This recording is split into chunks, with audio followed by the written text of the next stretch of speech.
వచ్చిందండి వయ్యారి అంటే నాకు ఒక 2000 ఇస్తారా? ఏంటే ఎప్పుడు డబ్బులు డబ్బులు డబ్బులు అంటున్నావు? డబ్బులు ఎక్కడ వస్తే చెట్లకు కాస్తాయి మన డబ్బులు? ఎందుకు డబ్బులు అయినా దేని గురించి? మా అమ్మ ఇంటికి వెళ్దాం అనుకున్నాను. దీనికి విసులు ఒకటే సరిపోదు.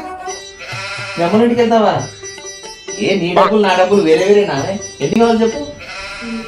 2000 కాదే, ఇగో 4000 రూపాయలు ఇచ్చేస్తాను. నేను తీసుకెళ్ళి ఇగో 4000 రూపాయలు నాకు తీసుకెళ్ళు. ఇంకా కావలిస్తే మళ్ళీ నేను గూగుల్ పేనో అది చేస్తాను. తొందరపడి రాబాకు, అర్థమైందా?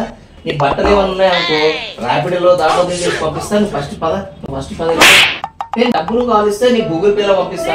నీ బట్టలు కావాలంటే నాకు రేపు రావద్దు, తొందరపడద్దు. 10 days 20 days నెలలో 2 నెలల తర్వాత ఉండిరా. మరి నా బట్ట మళ్ళీ డబ్బులు కావాలి. నేను వేస్తా గూగుల్ పేలో. నా బట్టలు అమ్మేసానా వేసేస్తాను. నువ్వు తొందరపడి రాకు, నువ్వు వెళ్ళిపో. ఫస్ట్ నీకు పక్కాగా రాకుండా హాయిగా చూసుకున్న సంవత్సరం 2 సంవత్సరాల తర్వాత రా. అమ్మయ్యా, ఎంత ప్రశాంతంగా ఉంటుందో ఇప్పటి నుంచి ఇల్లు. ఇప్పటి నుంచి చూడు ఇంకెలా ఉంటుందో మన